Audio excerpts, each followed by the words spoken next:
VC Wisdom Pod with Braden Hinde. He is co-founder at Purpose Equities. Welcome to the pod, Braden. Can you tell us a bit more about yourself and about your businesses? Yes, thanks for having me on. So I'm originally from the Toronto, Ontario region, and now I tend to split my time between there, just outside of Toronto and Waterloo, Ontario, as well as Puerto Vallarta, Mexico. So those are kind of my, Puerto Vallarta. yeah, Puerto Vallarta, my second home. I love it down there. And in terms of background, a little bit about me, Spark Notes version, Canadian undergrad, went to the south of France for my master's degree, my master's of science degree, came back, got into tech and tech business development for the most part, got involved in some very early stage startups, employee 1 to 3 and some of those ventures.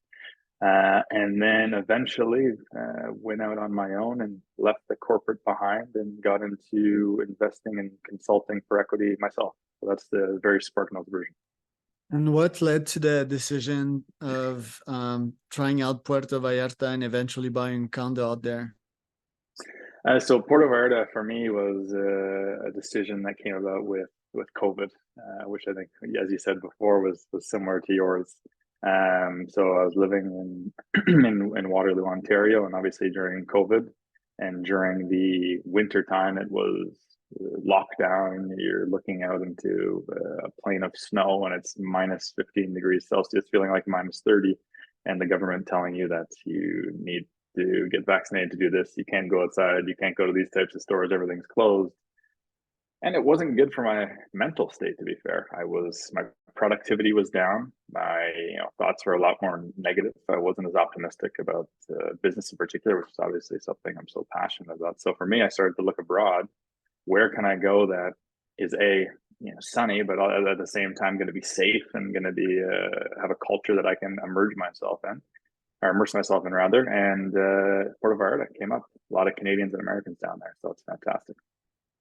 Yeah, indeed. Got there 3, 4 months. I think not the best beaches, but it was pretty cool. And the condos were pretty badass, especially if you get a sea view. Yeah. I get inspired a lot by just looking at the sea, smelling the Oh yeah. sea, and that's like huge for mental health and business hacks. So, tell me a bit more how you got in the VC world, because you started in the sales world. How did you get in there? Yes, it's a very interesting journey. So I was involved as well, and so obviously the tech side of things, and even on the marketing agency front, and it came across some opportunities to work with some early stage companies a while back, where the topic of equity arose for our services, and that was kind of something I didn't honestly realize was possible with kind of consulting, or even at the time it was more so sales consulting mixed with my partner, who has a Comma Club award winner behind me for her marketing accolades. But that was an opportunity for us to get into some organizations that wanted to give us ownership because they wanted our continued expertise in growing things and scaling things. So from that front, we started to totally shift away from anything to do with fulfillment and marketing agency-esque things, and really started to lean into our expertise more so on the actual consulting side.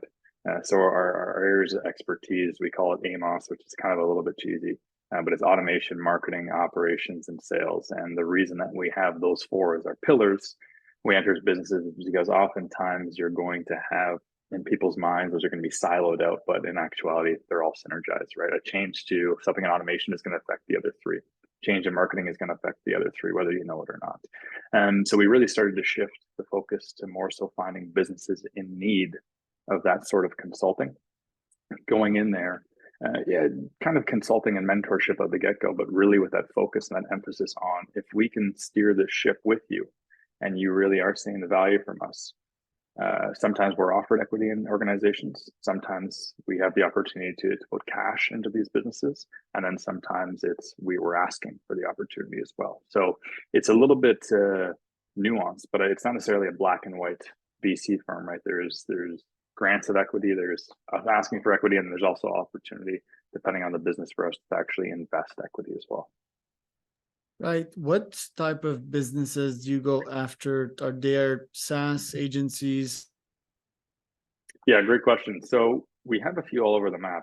Funny enough, the first ones we got into were actually more so in the trades businesses. So we actually have some partners that work more so with online trainings and accreditations and say appliance repair, HVAC. We a company that we're involved with that is in the midst of developing a software for plumbers quoting jobs, large jobs in certain types of residential areas. But for the most part now, we focus on professional services businesses.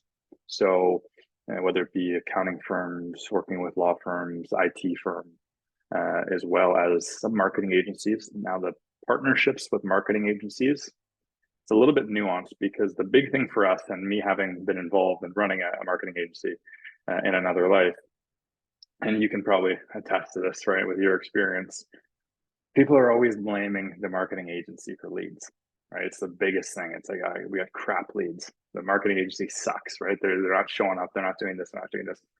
But as you know, the biggest thing with that is going back to Amos, it's the automation, operation, and sales components that are still there. So we have marketing agency partners, more so referral partners, where they have clients that are getting their knickers in a twist. Like, hey, I'm pissed off by the lead quality here. No one's showing up and everything. And they kind of say, well, in all honesty, guys, not to offend you, but we don't actually think that maybe the closing capability or your follow up, whatever it may be, it's not there. It's not necessarily the lead quality.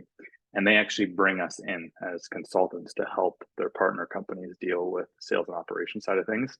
And they see miraculous results, right? Then they're happy with the marketing company's happy with us, and we're happy to kind of have that partnership. So those are kind of the different areas. It's a little bit nuanced, and I apologize for the tangent, but it's a little bit all over the map. No issues. Is there a paid model as well? Can you do like these services purely on a paid and normal like consulting fee basis? Do you still do that? Yes, we do. So there are businesses, and especially through the marketing agency partners we find, because it's not necessarily, it is organic to a sense, but it's very specific in terms of the needs, right? It's like, okay, we have our marketing sorted, they just need to be helped with closing. They just need to be helped with this. That's oftentimes a little bit more transactional as opposed to the mentor relationship that we have with a lot of other businesses. But we structure deals in all sorts of ways. Sometimes purely equity, sometimes purely a monetary exchange, sometimes a combination of the two. Right. And when you're asked to invest in a company, where'd you get that capital from? So capital comes internally from our business. So we aren't external in terms of raising capital. So it just comes from what we're doing on a day-to-day operation basis, whether it's from consulting, mentorship, or other businesses and dividends and the sorts. So how much do you charge on a monthly basis for these consulting fees to be able to cut six-figure checks into companies? It's a great question. I wish I had a black and white answer, but once again, it's very nuanced. It's very nuanced. Like typically, though, I can tell you this in terms of how we structure our consulting and our mentorship is typically we start with a half-day session of 4 hours, because I know there's a lot of consulting gigs out there that are, okay, I'll meet you once a week for a month and I'll charge you $10,000, right? It's kind of like a monthly coaching or whatever they want to call it. But the problem with that is oftentimes, depending on the size of team, et cetera, you're going to forget what you did on the last call, and you're going to lose momentum. So typically, what we do is we actually start with a 4 hour session. We call it a half day session for our first consult or first meeting, and that is very much identifying the problems that are at hand. So dissecting the organization, and not only for us to identify the problems and understand the problems, but for the team to understand the problems before we actually move into solutions based. We're not solutions based on the first call. So we usually do 1 4 hour call, and there's sometimes where that's the only call we do. They have enough, and they actually are like, you know what, this is just what I needed right now. Maybe we can come back later. But typically we start with that, and then we transition and have discussions. If we're, as funny as it may sound, if we're vibing with each other in terms of the fit, we have discussions on what that looks like moving forward, whether it be the equity, whether it be just paying us monetarily. But that's where we have the discussions from there. And as I said, it's very, very nuanced with pricing and equity and everything that comes into play. Interesting. I see that seven, two comma club, I think it's called, right? Like the Yep. little click funnel thing there. For what business did you get that one? So that's actually my business partner. So she was involved very early with a fitness company where they were doing mass expansion project, and she was building out the marketing for different franchise models during actually COVID. So I think it's honestly the double the award considering gyms and COVID mentioned in the same sentence and being able to deliver that type of result. So she's a fantastic marketer, both on the execution side, but also on the operations front. So I like to think we make a dynamic duo. I really love that idea of click funnel. It looks so good.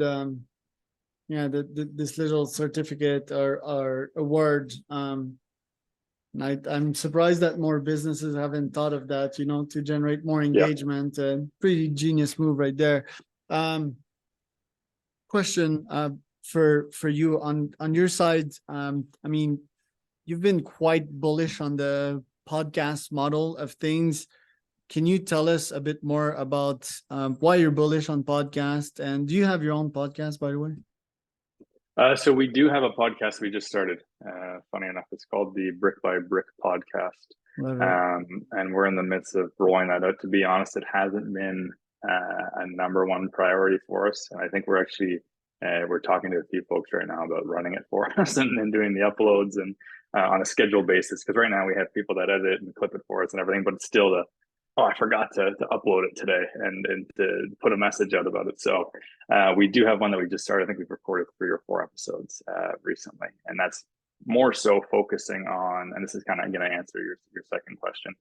It's pretty much focusing on our lives a little bit more in terms of what we do, because I think it's interesting, right? You see people on LinkedIn and you have the external facing of what we do, right? We're sat here, we're talking about, okay, you're investing in companies, you're helping scale companies. How do you structure this? How do you structure that?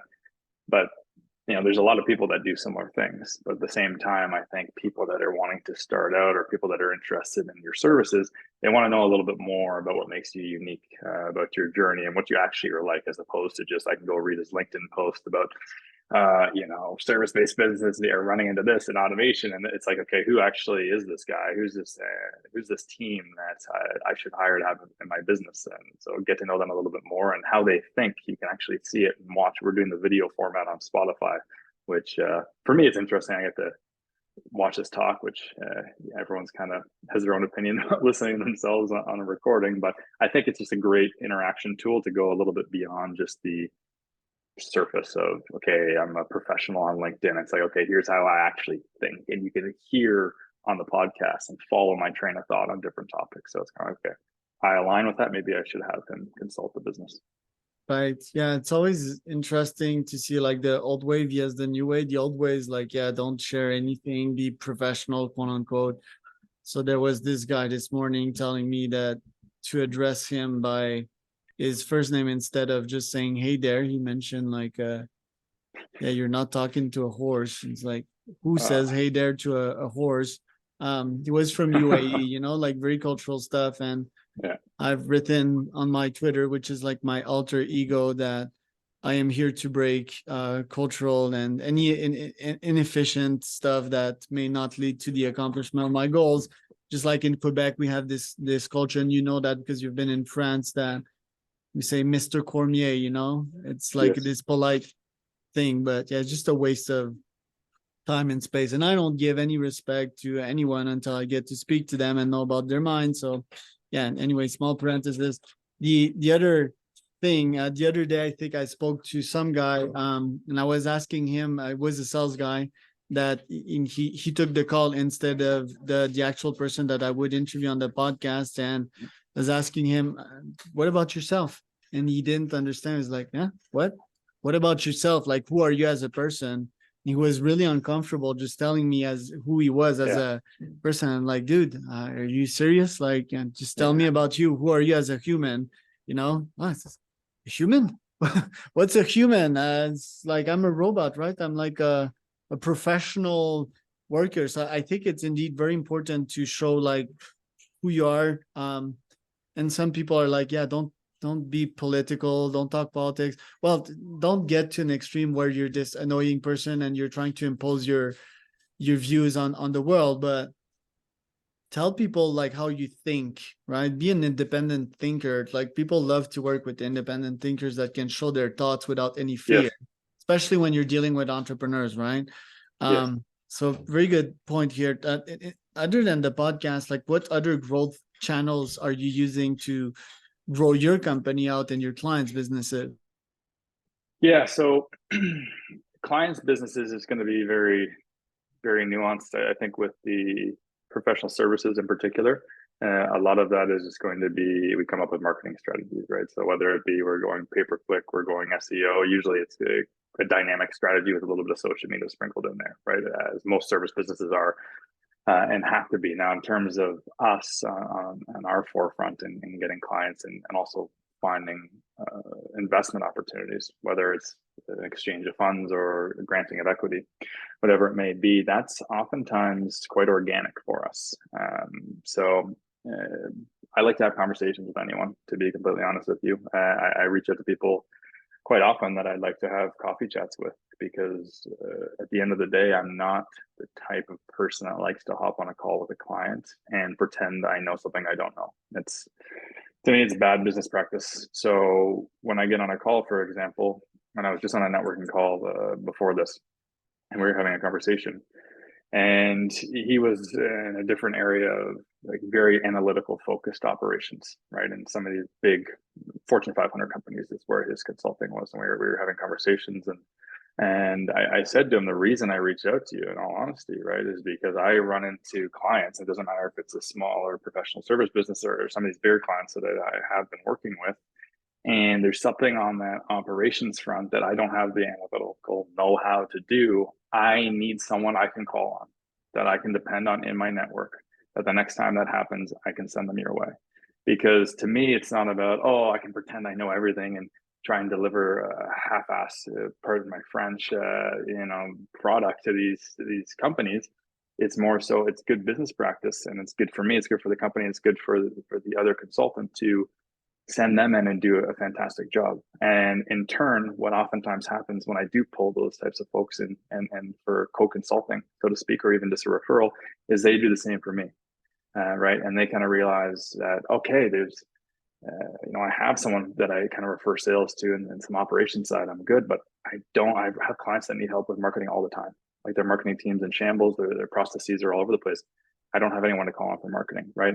Next time they have a client that has an issue, it's like, actually, I know the team that I need to give a call to. And growing my organic network has been fantastic for me. So most of them, it's just organic through, I do co-consulting, I get referrals, I give referrals, and it's kind of just become an ecosystem. So I'm always happy if anyone hears this podcast and you're in consulting, or even if you're not, I'm happy just to have coffee chats. I know a lot of people are like, oh, you got to give me a quick high level before I hop on a call with you, or tell me your intentions, or it's a waste of my time. Like I charge this an hour. It's like, well, I've charged some decent sums for my time as well, but it doesn't mean I can't be a human, right? Have a podcast, have a conversation, learn something from the call, and maybe make a connection down the road that is beneficial for everyone. So long-winded answer, but very organic, very organic. Love it. How do I get into co-consulting? I'm an outreach guy, so yeah, I love referrals, but I'm strong believer to have control over my lead flow, and I'm all about scale. So how can I co-consult? Is it like sending cold emails to these folks and ask them if they need to have an outreach person or podcast person in their whole offering? Like, hey, you just closed this client, and you're not sure if they'll be satisfied and so forth. Like, do you want to add a weapon to your arsenal?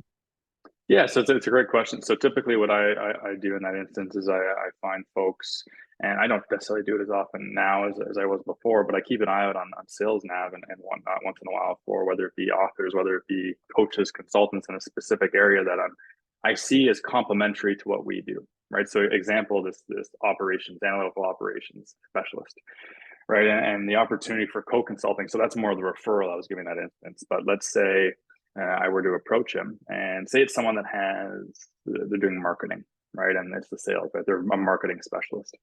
So I could go to them, and sales and marketing are obviously complementary, right? It's two sides of a coin. You got to have both of them have to be in sync. So if I were in your shoes, it's reaching out to someone like that has a little bit of following or does consulting in that space. Maybe they have some webinars, whatever it may be, a podcast, and saying to them, are you interested in a co-consulting opportunity whereby I have this audience that oftentimes needs what you provide? You may have this audience that I don't know if this is the case, but hopefully it is, that they need what I provide. And what they can do, whether it's you or them, is you can go down to your email list, right? Your Rolodex of clients that you've worked with in the past and hit them up. And you have another reason now to sell them on something of value. Because before it's like you've already given them services, you've already given them that value that you have, right? Maybe there's definitely a little bit more that's probably been refreshed. But now you can approach them and say, hey, I'm doing another event, or I'm doing consulting calls with another consultant that specializes in this area that I know you need. Right. So that's where the co-consulting comes in, leaning into, maybe it's a webinar you do together. Maybe it's you tap into your email list and say, hey, I have this specialist that I'm bringing in. Are you interested in meeting with the two of us? So it's kind of just giving new value to your existing contacts in a spiced up version to get them on a call.